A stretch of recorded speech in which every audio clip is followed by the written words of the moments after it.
Super 6 విజయోత్సవ సభలో పాల్గొని పవన్ కళ్యాణ్ తన అభిమానులను తన మాటలతో ఉర్రు తొలగించారు. శివతాండవం కావ్యం రచించిన కవి పుట్టపర్తి నారాయణాచార్యులు పుట్టిన నేల రాయలసీమ. తెలుగు భాష గౌరవం పెంచిన బళ్ళారి రాఘవ లాంటి రంగస్థల ప్రముఖులు, విద్వాన్ విశ్వం, గజ్జల మల్లారెడ్డి లాంటి మహానుభావులు పుట్టిన నేల రాయలసీమ. కొందరు కవులు ఋతువులెన్ని ఉన్నా మా రాళ్లసీమకు ఒకటే ఋతువు, అదే కరువు ఋతువు. కాలాలు ఎన్నున్నా మాకు ఒక్కటే కాలం, అదే ఎండాకాలం అని వ్యాఖ్యానించారు. అయితే ఆ పరిస్థితులను రూపుమాపేందుకు కూటమి ప్రభుత్వం చిత్తశుద్ధితో పనిచేస్తోందని ఉప ముఖ్యమంత్రి పవన్ కళ్యాణ్ వివరించారు. పుట్టపర్తి నారాయణాచార్యులు గారు రచించిన శివతాండవ కావ్యం పుట్టిన నేల, రచించిన నేల, తెలుగు భాష విలువను పెంచిన నేల, ఆడినమ్మ శివుడు పాడినమ్మ భవుడు అని శివతాండవాన్ని వినిపించిన నేల. ఈ నేల ఒక పుట్టపర్తి నారాయణాచార్యులు, కవి, బళ్ళారి రాఘవ గారు లాంటి నాటకరంగ రచయిత, నటుడు, విధాన్ విశ్వం లాంటి మహానుభావులు, గజ్జల మల్లారెడ్డి గారు లాంటి కవులు, ఇలాంటి వాళ్ళందరూ పుట్టిన నేల. ప్రతి రాయలసీమ కవులు, కళాకారులు అనేది ఋతువులు ఎన్నైనా మా రాళ్లసీమకి ఒకటే ఋతువు, కరువు ఋతువు. కాలాలు ఎన్నైనా మా రాయలసీమకి ఒకటే కాలం, ఎండాకాలం. దాన్ని మనం రూపుమాపే ప్రయత్నం చిత్తశుద్ధితో చేస్తోంది. పరిశ్రమలు, ఉద్యాన పంటలు, సాగునీటి ప్రాజెక్టులు మొదలైనవి చేపట్టి రాయలసీమని రతనాల సీమగా మార్చే దిశలోనే ఈ రోజున మేమందరం గౌరవ ముఖ్యమంత్రి గారి చంద్రబాబు నాయుడు గారి నాయకత్వంలో మేము ముందుకున్నాం. ఈ సూపర్ 6 కార్యక్రమం ఇన్ని వేల కోట్లు ఆర్థిక ఇబ్బందుల నుండి వీటన్నిటినీ ముందుకు తీసుకురాగలుగుతున్నామంటే మీ భవిష్యత్తు కోసం, యువత భవిష్యత్తు కోసం, మహిళల భవిష్యత్తు కోసం, ప్రతి ఆంధ్రప్రదేశ్ లో ఉన్న ప్రతి ఒక్కరూ బాగుండాలి, మీరు ఆనందంగా ఉండాలి.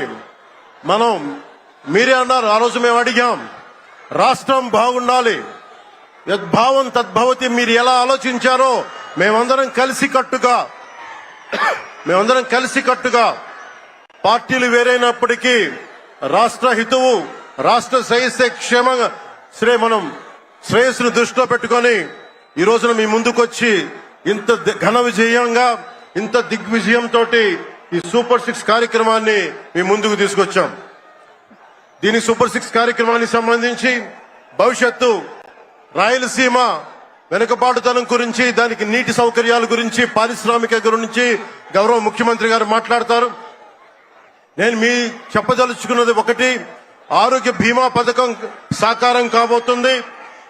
ఒక్కొక్క పథకం ద్వారా ఒక్కొక్క కుటుంబానికి 25 లక్షల ఆరోగ్య బీమా వర్తిస్తుంది. అలాగే పర్యాటక రంగంలో కూడా మనకి దాదాపు 10,000 పైచులకు పెట్టుబడులు ఆకర్షిస్తున్నాం. అలాగే పంచాయతీ రాజ్ శాఖలో కూడా పల్లె పండుగ ద్వారా 13,300 గ్రామ పంచాయతీలని గ్రామ సభలు నిర్వహించి రికార్డు చేసి 2,007 కిలోమీటర్ల బీటీ రోడ్లు, 4,000 కిలోమీటర్ల సిసి రోడ్లు చేయగలిగాం. 1,55,000 నీటి కుంటలు నిర్మించి 1 టీఎంసీ నీటిని వర్షాకాలం నిల్వ చేయగలిగాం. అలాగే మూగజీవాల దాహార్తి తీర్చేందుకు 15,000కు పైగా నీటి తొట్లు నిర్మించాం. 22,518 మినీ గోకులాలు చేశాం. అడవి తల్లి బాట కార్యక్రమం గౌరవ ప్రధానమంత్రి శ్రీ నరేంద్ర మోదీ గారి సహకారంతో, ముఖ్యమంత్రి శ్రీ నారా చంద్రబాబు నాయుడు గారి నాయకత్వంలో కూటమి ప్రభుత్వం 1,005 కోట్లతో ప్రధానమంత్రి పిఎం జన్మన్ పథకం, మహాత్మా గాంధీ జాతీయ ఉపాధి హామీ పథకం ద్వారా రాష్ట్ర ఉపాధి హామీ పథకం 625 గిరిజన గ్రామాలని అనుసంధానిస్తూ 1,069 కిలోమీటర్ల రోడ్ల నిర్మాణం జరుగుతోంది. గర్భిణీ స్త్రీలకి డోలీ మోతల నుంచి విముక్తి కలిగించాల లక్ష్యంతో ముందుకెళ్తున్నాం. 7,910 కోట్లతోటి జల్ జీవన్ మిషన్ కి ప్రాజెక్టులు చేపట్టాం. అటవీ విస్తారాన్ని పెంచే లక్ష్యంలో 1 కోటి మొక్కల నాటే కార్యక్రమానికి శ్రీకారం చుట్టాం. కర్ణాటక ప్రభుత్వానికి నుంచి సహకారంతో 4 కుంకి ఏనుగులను తీసుకొచ్చాం. అలాగే శాంతి భద్రతల పరిరక్షణ వ్యవహారంలో భేదాలు చూడకుండా ముందుకు వెళ్తామని శాసనసభ సాక్షిగా గౌరవ ముఖ్యమంత్రి శ్రీ నారా చంద్రబాబు నాయుడు గారు స్పష్టం చేశాం. నేను అదే మాట చెప్పాను, ఆ మాట కట్టుబడే ముందుకు వెళ్తున్నాం. శాంతి భద్రతలకు ఎలాంటి ఆటంకం కలగకుండా ఉన్నప్పుడే రాష్ట్రంలో పెట్టుబడులు పరిశ్రమలు వచ్చి యువతకి ఉపాధి ఉద్యోగ అవకాశాలు లభిస్తాయి.